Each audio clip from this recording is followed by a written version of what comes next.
Hello everyone and welcome to 4 Deep Sports Talk here at 1320 AM WARA. You can call us at 508-222-1320 on WARA. I am Catherine Conley, aka KC, with Joe DeVerns, aka Joe Des, and Justin Ferreira, aka the Sportsmaster. We were initially going to have the North Quincy girls ice hockey team come on the show, but they had a makeup game scheduled, so we're basically just doing a freeform Saturday. Yeah, exactly. Casey, can you hear me over your headphones right now? What? Can you hear me over the headphones or nah? I don't. Can you guys hear me? No, I can't hear either I of couldn't you. hear over the headphones either. That's why I was confused for a second. It's all set up to be running those. The one thing. Let me just try turning off the mics. Yes, that's mic 2. This is Yeah, mic exactly. 5, and that's 6. Yeah. Would you guys want me to go out there real quick just to see if the audio is running on the TV? Yeah, sure. Okay. You guys want to just talk for a minute? Just Yeah. explain what we're doing today? Yeah. Yes, we're basically just having some technical difficulties. We're just making sure the audio is running smoothly. Audio works. Yeah, is it working on the TV? Yep. Audio's good. Okay. All right, so once again, the number the number to call in is 508-222-1320. If you want to call in to ask us questions and want to comment about I'm not here. Questions, No, comments, you're okay, concerns. I Yeah, think that's what exactly. you're trying to go for. Yeah. I'm just saying I cannot hear myself on the mic. No, exactly. It's a little bit weird not being able to hear your own voice over the mic. It's running out there fully. You just cannot hear it over the headphones. Headphones are turned up too, is a weird thing. Oh, okay. Now I hear Turns you. out we needed to pass a certain level. Yeah, it turns out we just need to turn it up more than usual. Oh, I could hear Justin. Now I can hear myself. Yeah. Yeah, I can. Okay. Yeah, can you hear yourself, Casey? Testing 1 2. I can hear you. Let's go. Yeah, Okay. I hear you. Okay. Took a couple minutes right there, fixed some technical difficulties. We were back for 4D Sports Talk, of course. Today, me, the Sportsmaster, and KC will be going over what we think are the 10 best teams in the Southern Massachusetts leagues, basically. I'll have boys basketball, Casey is going to have girls basketball, and Justin will, of course, have boys hockey. Would either of you like to start off? It doesn't particularly matter to me. All right, should we start off with girls basketball, Casey? Would you be okay with that? Yeah, sure. So, for some reason, I feel like I'm not hearing myself on the mic. Yeah, let me try to turn it up a tiny bit louder. Can you hear yourself now? Hello?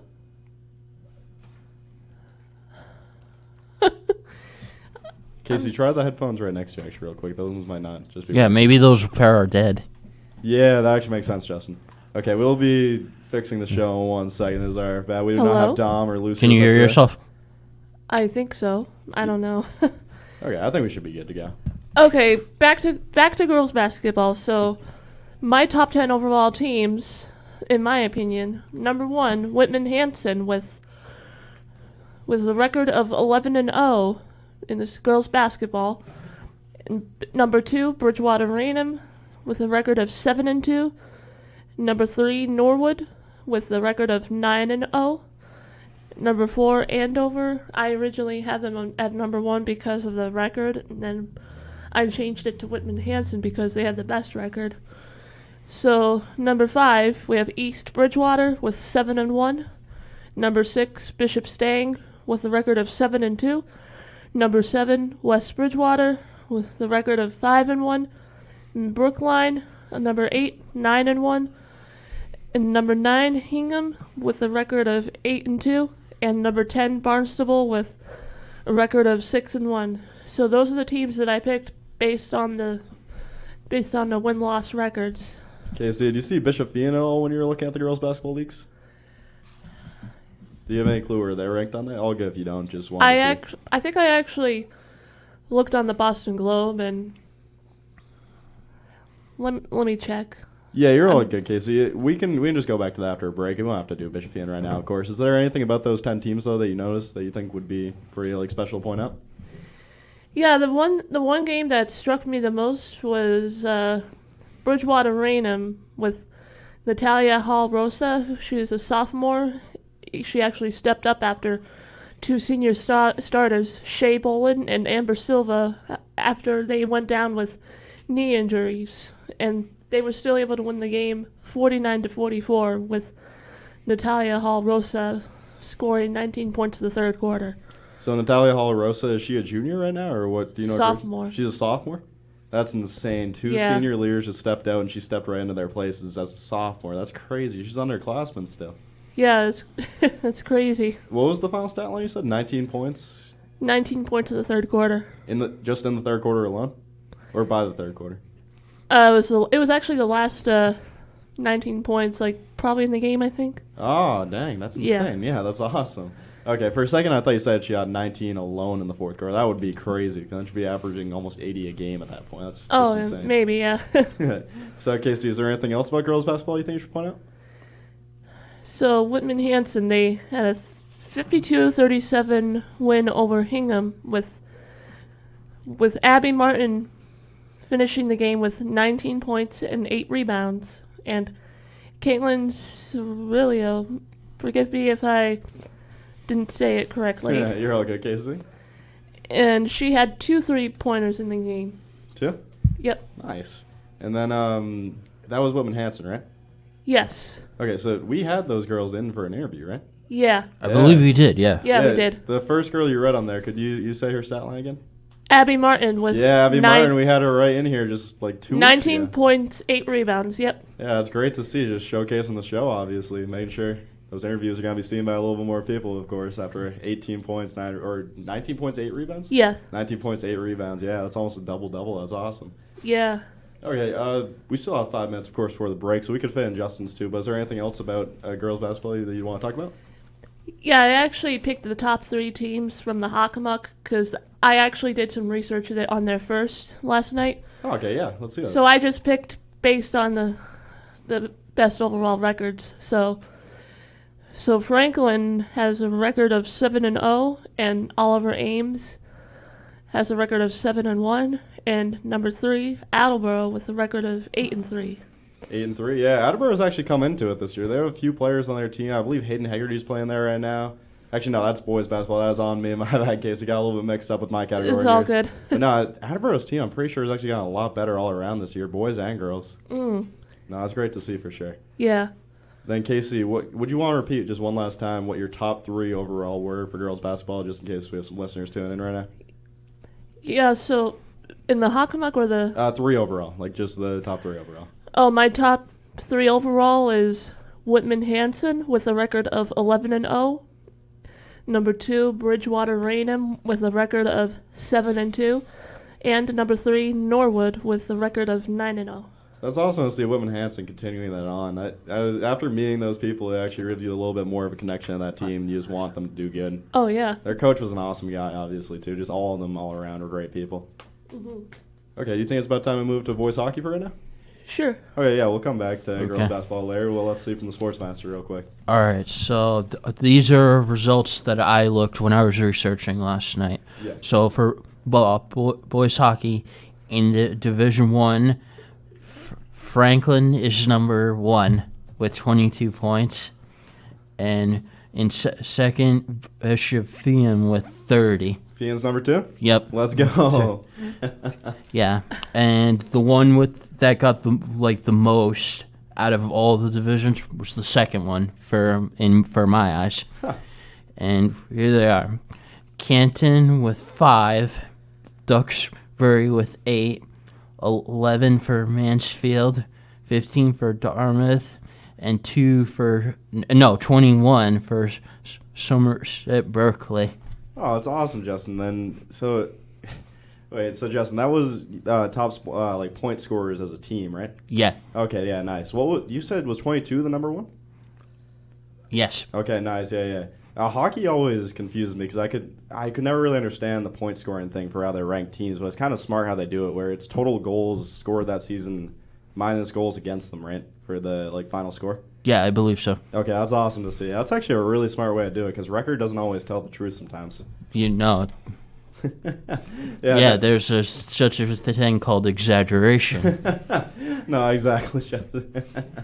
I'm happy to see Bishop Feenan up at number 2, though. I've seen those boys since freshman year just get a lot better. Ben Feely, Colin Finlan, Ryan D'Amato. They just have so many people on that team. Ryan Devney even. They have so many kids just all around. Just have gotten so much better in the 4 years they played. Well, yep.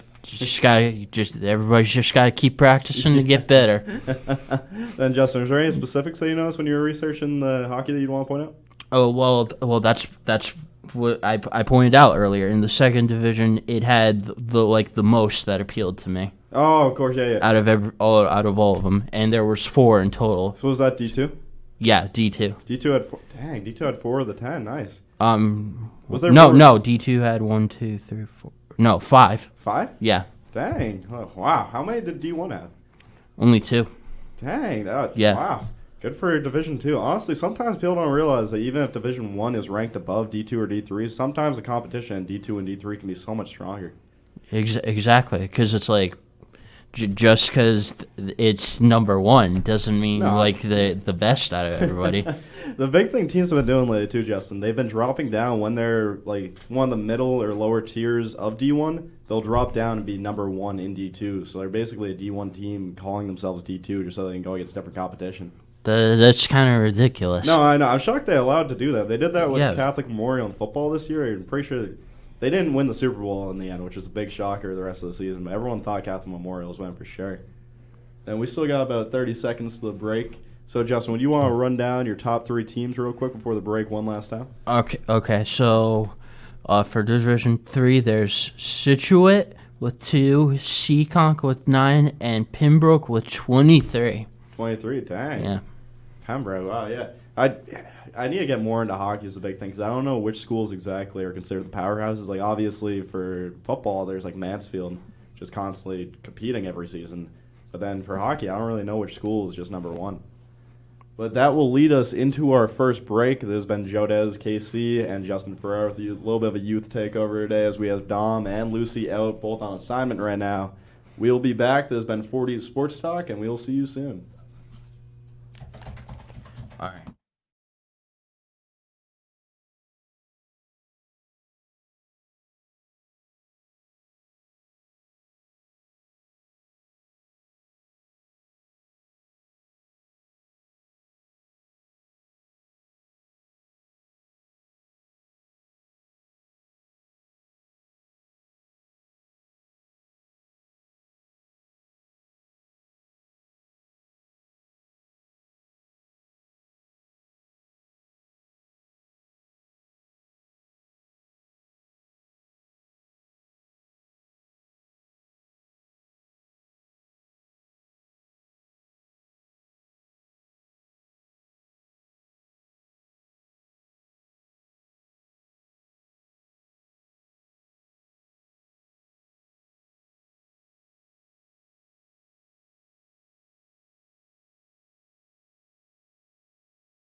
Welcome back to 40 Sports Talk on 1320 WARA. We have KC with me right now, Justin Ferrer, the Sports Master, and of course I am Joe Dez. We'll be leading the show today as Dom and Lucy are both out on assignment right now. we just ran over the girls basketball top 10 teams in Massachusetts from KC's point of view, as well as some of Justin's favorite hockey teams, his top 10, of course, also for the Massachusetts leagues. Then, Justin, I believe you said you wanted to continue a little bit on that. Yeah, I have one more division that I got to do. Let's go. And that is Division 4. And the three that I selected are Norwell with 3, Denham with 14, and Rockland with 20. With 20? Yeah. Nice. So, Justin, so it was 4 leagues total, right? Yeah, 4 divisions in total. Yeah, so would you want to just say the 4 from, like, top 1 from each division, so 4 total top teams, 1 from each division, basically? And then we'll talk about those real quick. Yeah. Okay. Yeah. So number 1 in every 4. Yeah. So in Division 1, the number 1 is Franklin. Franklin, okay, yeah. And for Division number 2, the number 1 is Canton. And Division 3, number 1 is Scituate. And Division 4 is Norwell. Okay, nice. So, yeah, okay, Franklin, Canton, Scituate, and Norwell. So, yeah, those are the top 4, top 1 from each league, of course, for boys hockey from Justin's point of view. Justin, when you were researching these teams, was there any that stood out as a little bit shocking to you, basically? Like, maybe they were placed a little bit lower on some rankings, but you kind of ranked them a little bit higher than you would expect? Because that was the thing. Like, I was going in, and I wasn't, like, sure how they were going to be ranked. Yeah. And so, yeah, it did come across as a surprise seeing what the rankings were going to be. Yeah, I was kind of shocked by Scituate being number 1. That's awesome to see, though. They actually have some very strong sports programs that people do not realize. Okay, so we are about 18 minutes in the show right now. Should we move on from boys hockey? Do you want any more about boys hockey, or is that good for right now? I've said all I've got on my notepad right here. So. Okay, yeah, you're good, Justin. We'll move on a little bit. We might have a little bit of time at the end after we finish these sports teams, of course, where we'll be doing a little bit of free talk, maybe go back and debate the teams a little bit more. We'll, of course, decide, but I will be moving on to boys basketball with my 10 best teams in the South right now. And number 1, Taunton Tigers come in, who are Division 1 for me. In their last game, this stat blew my mind when I saw it the first time, Justin. They hit 7 out of 9 three-pointers in the second half versus Mansfield to come back with a win. You got to be kidding me. Yeah, that's only 2 misses in the entire second half from three-point range. They're getting so far out there hitting NBA level threes at certain points. Oh, jeez. Yeah, like the high school three-point lines moved a little bit closer than NBA ones. They purposely moved themselves back just to NBA ones. Just crazy. Let me ask you this. Like, if they were told, like, they could play against an NBA team, do you think they would kick the crap out of them? No, there's no way. The big thing about NBA teams feeling real, like the smallest player on there is gonna be like 6'2", and 6'2" is like one of the tallest guys in the room every moment. So it's just insane the competition they have in there. But one thing I also noticed was Trent Santos hit 3 threes in the final 2 minutes of the third quarter, which is just insane. That's some Tracy McGrady type stuff when he scored 9 points, I believe 7 seconds, to come back with a win. That is Trent Santos, of course. And I want to keep bringing up Trent Santos because he actually set a Taunton record in one of the previous games where he had 46 total points against Oliver Ames, which is a new school record completely. Almost 50 straight points. It was just insane. Wow. Like 46 points in a game. That's, let me see, that is over, that's almost 12 of a quarter basically. It's just under 12 because 12 would be 48. It's 11.3 or something, which is just insane. He's averaging over double digits per quarter in that game. And that was, of course, Trent Santos against Oliver Ames, 46 points, new Taunton high-scoring record. And that was under the coaching of Coach Charlie Dacey, who I believe this might be one of his first years. I'm not fully sure on that. I might actually have him mix up another coach, but if it is, then that's just an amazing start to the season so far. They are 7-1 so far. And their next 3 matchups are going to be in North Attleboro on January 25th, 2022 at 6:30 p.m. at North Attleboro High School. Milford on January 28th, of course, 2022, 6:30 p.m. at Taunton High School. And New Bedford at home January 30th at 3 p.m. again at Taunton High School. And their only loss this season, they're 7-1 so far. I was shocked they weren't undefeated as they are not my number 1, is they actually lost to Durfee in a Christmas tournament game. That was their only loss all season. Outside of a tournament, I don't believe they've lost. That's crazy. Yeah, you can just see how strong the competition at Taunton is right now. And then number 2, I had Brookline coming in, whose next 3 matchups are going to be January 25th against Walpole High School, 6:30 p.m. in Brookline. Next one after that is going to be January 28th against Milton High School, 6:30 p.m. also at Brookline. And then January 30th against Cathedral High School at 6:30 p.m. at Cathedral High School. And then I had them at number 2 because they're also in D1, and on most rankings, they're actually ranked a little bit below Taunton. And I believe I saw a couple where they're about 3 or 4, but I believe their team has enough strengths in it that they just can keep going throughout the season. Then number 3, I'm going to do a little bit of a quicker rundown, then we'll come back and do a little more specifics on team after. But number 3, I got Andover, who is in the Merrimack League, with head coach David Fazio. And their next 2 matchups right now, actually, are going to be January 25th at 6:45 at Tewsbury Memorial High School, January 27th at 6:30 p.m. versus Methuen. And then number 4 right now, I have BCI, who is D2. They're the first D2 team on this list right now. D1s for the top 3s, and they're in the Catholic League. And their next 3 matchups, our first one is going to be January 25th against CMHS, and that will be in West Roxbury. Then after that, we have, believe it will be Zavarian Brothers basketball they're facing. Zavarian obviously has not had a win yet this season, so would be very shocked if BCI falls to them. And then after that, we also have Malden Catholic High School as their 3rd matchup, which will be February 1st at 6:30 p.m., and it will be home for BC High at BC High. And the one, of course, before that, as I mentioned, Zavarian Brothers will also be home at 6:30 Friday, the 28th of January, and that is going to be at BCI as well. Then following them at number 5, I had Pembroke, which is a D2 school, but they are undefeated so far, and they're 8-0. And I would say, out of every team on this list, Pembroke is most interesting to me so far. Why do you say that? Their team, one of their big things, most teams focus on offense and scoring. They're a defensive-heavy team is the biggest part. So they focus on the defensive end, keeping scores, just keeping them low, basically. And out of their first 8 opponents, 7 of them, they held under 50 points, which is basically just 10 a quarter that they're holding them at. They didn't get 50 points besides one singular game. That is with head coach Matt Vincenzi, and he has done a great job so far.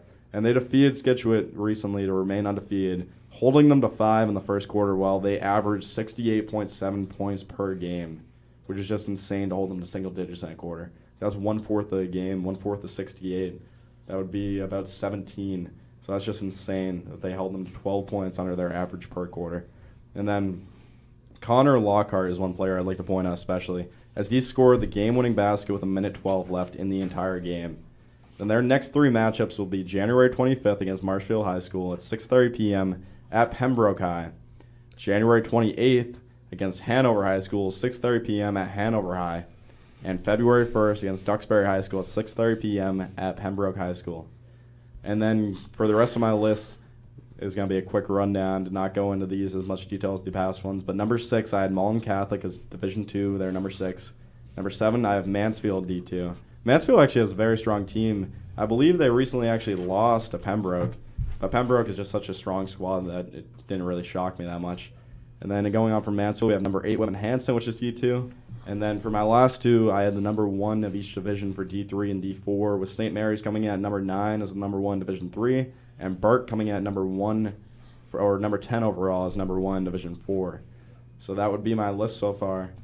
And of course, as I mentioned earlier, Pembroke has to be the most interesting out of that list, but Taunton also. Just the fact they're able to light it up 7 of 9 from 3-point range in the entire game is just insane to see.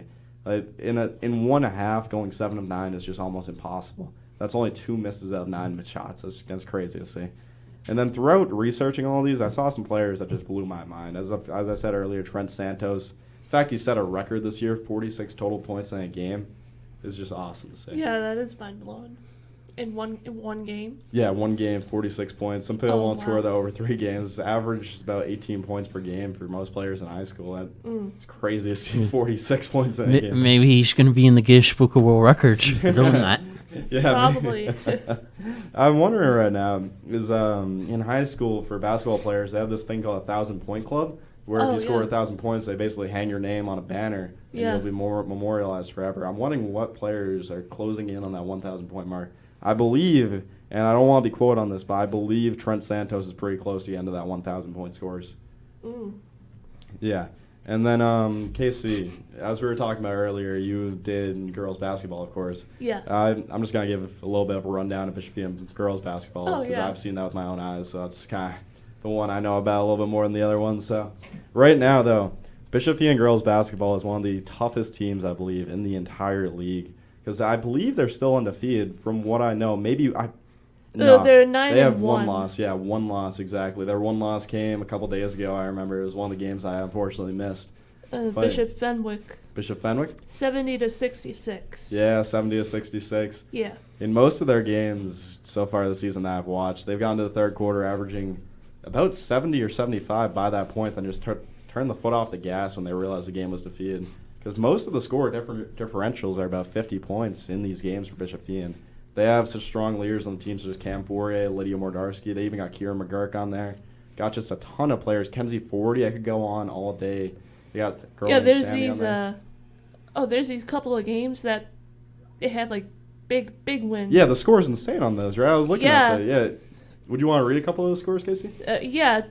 Tuesday, December 14th, when they played at Cardinal Spellman, they won 72-36. 72-36. Yeah. Yep. And Bishop Stang, they won 63-24. Yeah, I believe there's one game where they topped 80 points that I saw with my own eyes. Do you see that one on there at all, Casey? 82-24 against Austin 82-24 Austin Prep, exactly. I was in the crowd for that one. That one was just insane. The crazy thing, Casey, was by halftime they had over 50 points. By the end of the third quarter, they had 73. And then they just stopped for the rest of the fourth quarter because they realized they were just pushing it in too hard. Oh, man. All right, guys. Well, that was our second quarter of this entire show so far. We will be back. This has been 40 Sports Talk 1320 WARA. I am with KC right now, Justin Ferreira, the Sports Master, and, of course, I am Joe Dez. We will see you soon. If you want to call in, KC, would you mind giving that number for them real quick? Yeah, 508-222-1320. Exactly, 508-222-1320 if you want to call in. Speak to us at all. We will be back. Thank you for listening.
Welcome back to 40 Sports Talk on 1320 AM radio WARA. This is Joe Dez with the Sports Master Justin Ferreira as well as KC, Catherine Conley with me right now. We just ran through our top 10 teams for girls basketball, boys hockey, as well as boys basketball. we'll be mentioning a few more details on those teams. We do a little bit of a deeper dive into a couple of them. Casey, I believe that you were mentioning that you had a couple about Bishop Fien that you want to mention? Yeah, from the girls' basketball. Thursday, December 23rd, against North Attleboro, my my alma mater. 68-21. 68-21? Yep. Dang. And their game against Attleboro on December 28th is 78-41. 78-41. Yeah, there's a biggest leads. Yeah, the biggest thing, you see those wins with about 40 or 50 points over the other team, then you see their one loss is just under 10 points, or I believe maybe exactly 10 points. It was actually a 4-point loss. Was it only 4 points? Bishop Fenwick. Yeah, exactly. When you see a game that close, you know that they can compete with any competition. When you get within 5 points of a victory, that shows that you're competing at the same level. Oh, yeah. Oh, and there are 2 more games against Cardinal Spellman and Archbishop Williams. Those biggest wins there against Cardinal Spellman, 73-16, and Archbishop Williams, 73-17. Those 73-17? Yeah, those scores, they just blow my mind. No, I know. When you guys score that big in differential, it doesn't even seem real that that's their actual score just the entire time. That's crazy. A full game can be played with just that big of a... The one thing, though, when you see those type of things and you see the other team still competing with their hearts just fully out there, that gains so much respect for those players. Because everyone can play when there's a chance to win, but when you're playing when there's no chance in sight and you're still going your hardest, that shows that you actually love the game. Oh, yeah. That's dedication, and it shows that you're playing your heart out. Exactly. You're not there just to be there for the good moments. You're there through the bad. You're there through the dirty times where you got to keep working and just keep getting better for the next game. Yeah, because when I was a freshman in high school, I was on the freshman girls basketball team, and we actually played against Attleboro at Attleboro High School. And I remember the score. We actually won, I believe it was 59-11. 59-11? Yeah. Dang, Casey. And you were on the 59 side, right? Yeah. Okay, good. I would imagine that's a lot happier side to be on that game. Oh, yeah. Casey, you played basketball in high school? Yeah. I only played my freshman year of high school. I tried out my sophomore, junior, and senior years, and I unfortunately got cut. Oh, yeah, no, it's all good. There's a lot of players who got to be on the team. But freshman year, how was that, Casey? That's actually really cool to see. It was very awesome. Yeah? And you know how I got my nickname KC from? Was it from basketball? Yeah, it was actually from my freshman basketball coach. Yeah, we were actually in a meeting, we were talking about some plays that he was actually drawing up, and he would actually write down our initials. Yeah. And then he would write down my initials, and that's how everyone started calling me KC. Huh. Yep. That's funny actually hear an origin story like that, Casey. Yep. I got my name the exact same way as you, Casey, basically. There was too many Josephs on my freshman football team. How many were there? I think total was either 3 or 4, and one of them was the coach's son, so obviously he was getting called Joseph. And then there was You played football? Yeah, freshman year, one singular year, we were defensive tackle, which is usually supposed to weigh a lot more for defensive tackle. It was about 150 pounds at that point. It was not the best. But it's okay. We started those games, so we did fine. But they went from Joseph, Joey, and then I got Jodez as my final name. Oh, yeah. Pretty sure the coach thought that the S in my last name was a Z, so that's how we got stuck with Jodez, which is a lot better, though. Yeah, it totally fits the standard. Justin, did Dom give you the Sportsmaster nickname? No, I came up with it myself. Yeah? Oh, that's awesome, Justin. Nice. Is there a little bit of a backstory to that at all? It was based on a supervillain name from a cartoon I saw as a kid. Huh.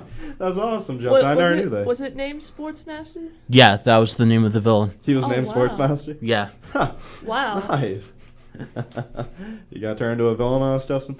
No. Why would I do that? No, that's awesome to see. I actually did not realize you guys got those names that way. That's actually really cool to find that out. So we still have a bit of time. I meant to mention, while I was going over the basketball leagues, I meant to mention which league my top 5 were in. So I'm just going to do that real quick.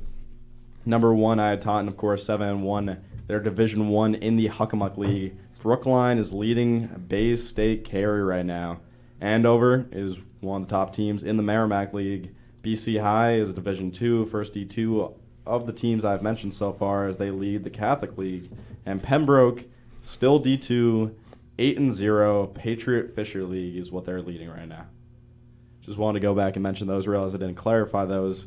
So while we continue, as we have a bit of time, while you guys were researching these and while I researched these, and I had just mentioned before the break, I need to take a little bit of deeper dive to find out. We have been talking about the 1,000-point scorers and how impressive of a feat that is and how anyone who gets that point should be so proud of themselves. And I found one exactly from BC High who was number 4 on my list so far. And that would be Mike Longnane, is I believe how you pronounce it. Might be Mike Lonane. But he surpassed 1,000 points in a 72-53 road win over Severian a little bit ago.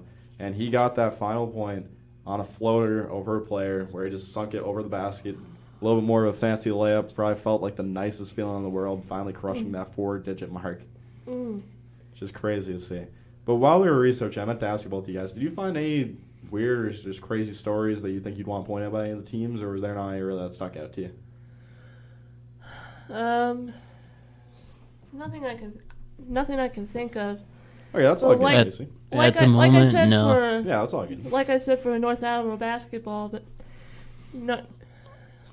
try not to talk bad about anyone there because obviously I actually didn't make the team my sophomore, junior, and senior years. Yeah. Or how is North Attleboro's doing for basketball right now? Girls basketball. Yeah, so we already talked about Bishop Thean basketball is doing basically. We only talked about the girls. While you look for the North Attleboro stuff, I can talk a little bit about boys basketball if you'd like. Yeah, the girls basketball. I actually found it. Let's go. Nice. So the North Attleboro girls basketball, they're 3-6. 3-6 right now? Yep. Yeah.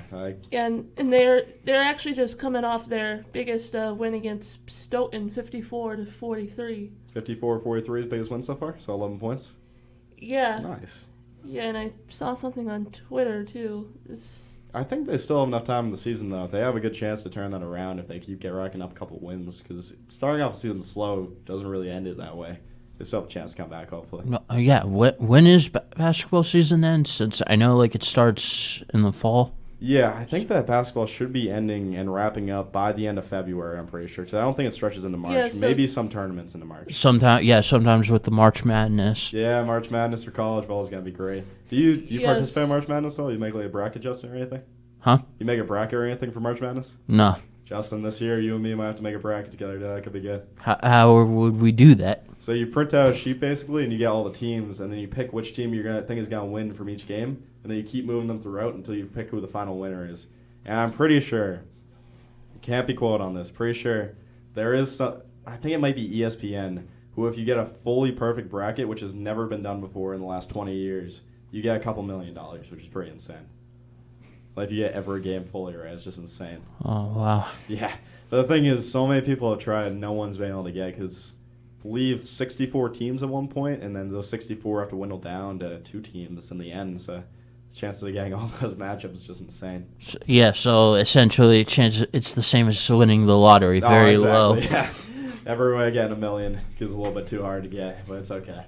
We still got a couple minutes before the break, of course, though. Is there anything specific you guys think you'd like to talk about?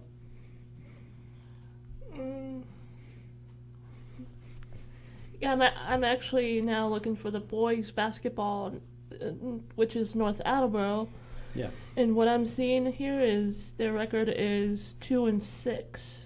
2-6? Yeah. Yeah. Usually North Attleboro has such strong teams. Has been obviously COVID affects everything. Not their best year, but they still. I believe they reached the Super Bowl in football, right? Yeah, they did. Yeah, I don't think they won it, but they did No. reach it, which is still an impressive feat, of course. So that's pretty good to see. Then trying to think. For the basketball teams, basically, I can talk about Bishop Thean's boys team a little bit. They have some great players on there: Robert Pombriant, Craig Charlin, Colin Sheeran, John Minyaka, and many more. They have Danny Knobloch on there. He's a little bit of a three-point sniper for them. All of their team just works so well together. Their record doesn't fully reflect it right now. They obviously don't have a losing record, but I believe it's not up there in wins either is a big thing. But I think that Bishop Thean will be able to turn their season around and bring this back a little bit. I'll be researching their exact record right now. Obviously not going to leave any dead air, though, so we're going to keep talking about this.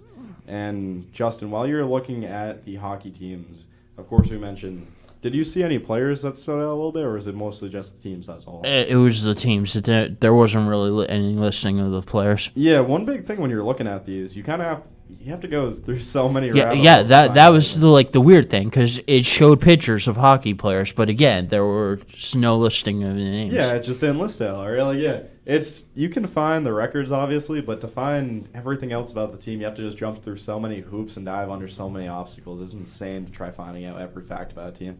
But as I was mentioning earlier, I may have been incorrect. I kind of said Bishop Feion, of course, did not have a losing record. They have a losing record for boys basketball. They are about 3-7, I believe, right now. Oh, Hopefully still some time to turn the season around. Obviously, that might not be updated fully. I believe they are 3-7, though. They have such potential on that team, though. As I mentioned, Robert Pomerant has to be the biggest potential pack player on that team. He's a captain for football, captain for this sport as well. Craig Charlin all around, too. He's just an amazing athlete. He used to do track freshman year, and he ended up breaking a couple of Feion records. But he got, I believe it was shin splints that just made it so he couldn't do it anymore because he'd just be running all the time, didn't want to injure himself. So after that, he switched over to basketball as well as football for a little bit, as well as lacrosse. So there was a point where he was a 3-sport athlete every season. And that continued on, but instead of playing football, he switched it to soccer. So every year, I believe, he's gotten 3 sports in, and all of them just competing at the highest level, because he was amazing at soccer this year. Yeah, how many minutes we have? We still have about 10 seconds right now. So. Oh, okay. So I can just explain the 3-sport when we come back. Okay, so yeah, make sure you tune in after this break so you can listen to KC explain that a little bit. This has been 40 Sports Talk with Joe Dez, KC, and the Sports Master, Justin Ferreira. We will be back soon. Thank you for listening.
Welcome back to 40's Sports Talk in the new studio at 1320 AM radio WARA. It is just me, Joe Dez, KC with me right now, Catherine Conley, and Justin Ferreira, the sports master, of course.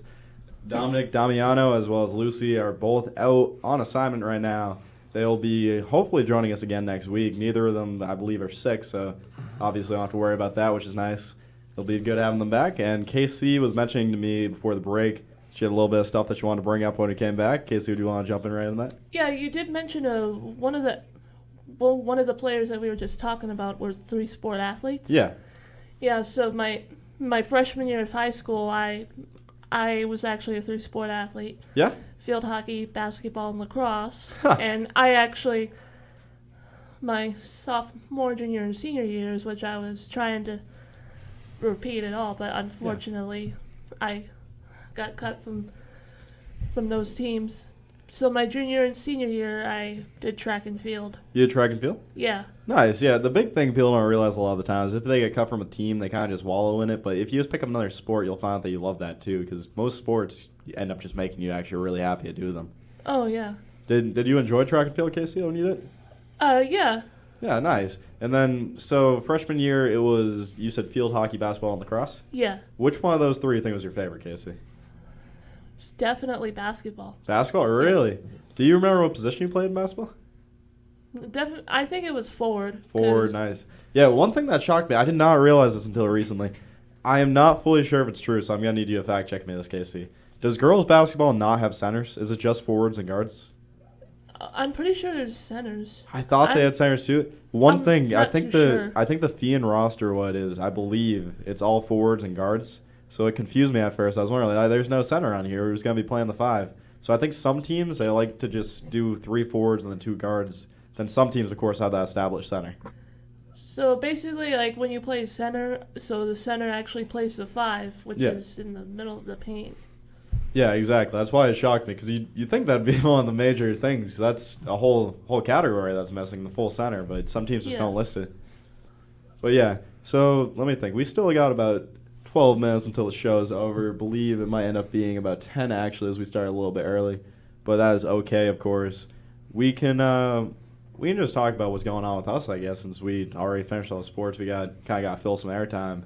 I mentioned to both of you guys earlier, I'm going to be trying skiing for the first time, so hopefully next show I will not be doing a cast or anything. So oh boy, that'd be bad. Got to make sure that we're coming back with smiles instead. Yep. Justin, I remember you saying that you didn't try skiing. Casey, have you ever tried skiing before? No, I'm not that kind of person, but my cousin did. Yeah, your cousin. Yeah, your cousin. I think he still does it. In Colorado, right? Yeah. Nice. That's all. Colorado's just a great spot for skiing. My big thing, though, that I don't think I've ever mentioned to either of you is heights are the one thing that get me really scared. I love flying in roller coasters, but heights, I'll just turn into a little girl a little bit. I won't even lie. It's shocking to see. I don't do good in heights either. Yeah, no. I don't think it's that bad in certain situations. No, I'd rather have heights than a lot of other things for sure. There's a lot of fears you can have instead. Heights would be a lot worse. Let's see though. We obviously can't leave the air just going. So we gotta find something that we can talk air. about. Yeah, we gotta make sure we gotta entertain these people. We'll think of something. So let's see if we can put our minds together basically and think about it. Yeah. What about next Saturday? It's gonna be my field hockey coach Karen Volan and 2 captains from this past season, Kelsey Briere and Zoe McKeon. So that was going to be for North Attleboro, right? Yeah. So one of the captains is going to try to take work off. So yeah? Yeah, nice. The coach is going to get back to me. So is it 2 captains from last year or 2 captains from the upcoming year? Last year. Okay, nice. That's going to be good. So we can talk about last season with them for sure. Yeah, it's always been 2 captains. Yeah. Yeah. Then you said Zoe McEwen, and then who was the other captain? Kelsey Briere. Kelsey Briere, okay. So and then McKeon. Yeah, that's how you say her last name. Okay, yeah. I have a friend named Aid McEwen. That's the only reason I know how to say McEwen. It's very hard to get that name down sometimes. Yeah. The reason I had to switch to Joe Des, we were talking about earlier, obviously, is have you guys ever seen my full last name or nah? No, what is it? Yeah, so I'm pretty sure I counted it. Ends up being about 16 or 20 letters completely because I have a hyphen in my last name. Is a big thing. So it goes Joseph DeVerns - Christie, which ends up being about 20 letters. So if anytime I have an attendance thing in school, all it shows the first 2 letters of Joseph. It just says Joe every time because the last name's too long. I thought writing my last name was a nightmare. Yeah, Ferreira. Yeah, because it's like they don't give you enough space. No, I know, Justin. The worst thing is when have you ever done those forms online where they have like a max character limit of like 10 or something, and you just can't fit your full last name in there? It's the worst feeling in the world. I've had to put DeVerns CH a couple times because I can't fit it. But yeah, we still got a little bit of dead time right now, so we're gonna make sure that we keep going. Of course, Dominic and Lucy, we want to wish the best to both of you. Hope that you're both doing good as you cannot be in the studio today. Very excited to get both of you back. Will be a great time next week. And Casey, next week is when the field hockey coach is coming in, right? Yeah. Okay. And one of the captains is definitely coming, and one of them isn't sure if they can make it. Yeah. Okay. Make sure you tune in next week, same exact time, Saturday at 12 p.m. to 1 p.m. We'll be having the North Attleboro field hockey coach, who used to coach KC over there, as well as two captains, including Zoe McEwen, and then Kelsey Breer. Kelsey Breer, Zoe McEwen, and the North Attleboro High School field hockey coach will be joining us next week on this show. Make sure you come in to see. We obviously will at least have one of the captains come in, but you got to come back to see if we have both or not. It'll be a little bit of a surprise for you guys out there. Last week, we had TJ Albin on, right? He was the wrestler? Yes. Yeah, he was the wrestling announcer. Yeah. He used to work here, too. Yeah, he used to be a little bit of an intern here, right? Yeah. Yeah, how, from your guys' view, would you say it's been seeing his growth just as a broadcaster? Because you guys saw the beginning compared to now. I can't imagine it was the same. He's definitely improved. Yeah. Yeah, he's come a long way. Yeah. From when I first met him. Yeah. Yeah. I can't remember. Yeah, not counting last weekend. It's been like months since we've seen him. I don't remember the last time. Dang, yeah, that's awesome to see that you guys actually have to see his growth though from that perspective. That's just great to see. I feel like it was way before the pandemic started. Last we saw him. Well, yeah, still even before it was a thing. And was it before the pandemic since you also saw? I'm pretty sure. It was way before. Yeah, and even then it had to been like at least a couple of years. Yeah. Dang, that's insane. Yeah. Wow. I'm shocked I didn't see you guys crying a little bit when you saw him. That's crazy. Multiple years. Wow. No, he was a really cool guy. See, I remember him saying that when he first came in here, he was a little bit shy and nervous. Yes, that is true. Yeah, it blew my mind because the guy was the most comfortable and confident guy I've seen sitting here in a bit. He did a great job on the mic. Oh, yeah, he did. So, moving past TJ, you guys have seen a couple interns come out through here, right? Yeah. Yeah. Are there any other ones that you can remember that you've seen just change a lot as they grew, just got a lot stronger as they kept performing? About Craig. Craig Salvador, do you remember that name? Yeah, I remember him. Was Craig good? I haven't heard from him in a bit. Long time. Oh, damn. Oh, yeah. You guys won't be having this talk about me. I'll make sure I'll catch up with you guys. Oh, yeah. Yeah. So about 3 weeks where Justin, you had COVID earlier this year, right? It was Yeah, you had COVID, and then I think I got the flu the same week you came back. Had about 3 weeks I didn't see Justin. I almost gave you the biggest hug when I saw you. I was hyped to see you, Justin. Yeah. We still got a couple minutes to go, of course, so we'll be continuing on. Real quick, actually, we might as well do this. Would we all just want to do a real quick read-through of our top 10 just one final time? We'll just give no supporting details, basically just a quick run-through, and then that'll be a good way to end the show. So, Casey, do you want to start off? Yeah. Yeah, so my top 10 overall teams in girls basketball. Number 1, Whitman Hanson with 11-0 as their record. Number 2, Bridgewater Raynham with their record of 7-2. And number 3, Norwood with the record of 9-0. Number 4, Andover with record of 8-0. Number 5, East Bridgewater with the record of 7-1. Number 6, Bishop Stang with a record of 7-2. Number 7, West Bridgewater with the record of 5-1. And number 8, Brookline with a record of 9-1. Number 9, Hingham with a record of 8-2. And number 10, Barnstable with a record of 6-1. Nice. Okay, Justin, you want to move on to boys hockey? Yes. So for Division 1, Franklin 22, Bishop Fien 30. For Division 2, Canton 5, Duxbury 8, Mansfield 11, Dartmouth 15, Somerset Berkeley 21. Division 3, Scituate 2, Seekonk 9, Pembroke 23, and Division 4, Norwell 3, Denham 14, Rockland 20. Nice, Justin. Okay, I'll move on to my final top 10 basketball teams for boys basketball in Massachusetts. Number 1, I had Taunton, who was 7-1, and they're in the Division 1 Huckamuck League. Brookline at number 2 is in the Bay believe it's Bay State Cary League. Number 3, Andover in the Merrimack League. They're still D1. Number 4, BC High Division II Catholic League. Number 5, Pembroke High D2. They have an 8-0 record in the Patriot Fisher League. And their team, I would like to say one last time, easily the most interesting to me. A team that focuses on defense, which is just a lost art for a couple teams. Just amazing to see. Very impressive and unique. Number 6, Malden Catholic Division II. Number 7, Mansfield Division II. Number 8, Whitman-Hanson Division II.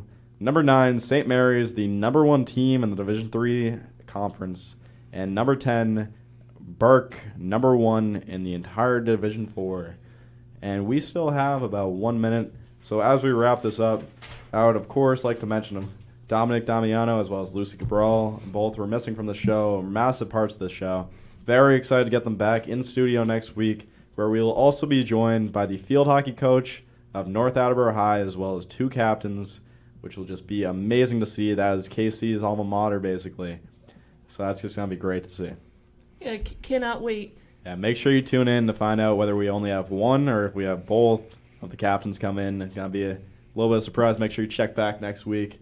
This has been 40's Sports Talk, running through our top 10 boys hockey, girls basketball, and boys basketball leagues and their teams in basically the teams in the leagues. Meant to say teams instead of leagues. Tried fixing that there, but we're all good. That was the end of 40's Sports Talk. This was a little bit of a youth takeover today with me, Joe Dez, Justin Ferreira, the Sportsmaster, and Catherine Conley, a.k.a. KC. Thank you for listening. This has been 40's Sports Talk on 1320 AM radio, WARA, and that is all.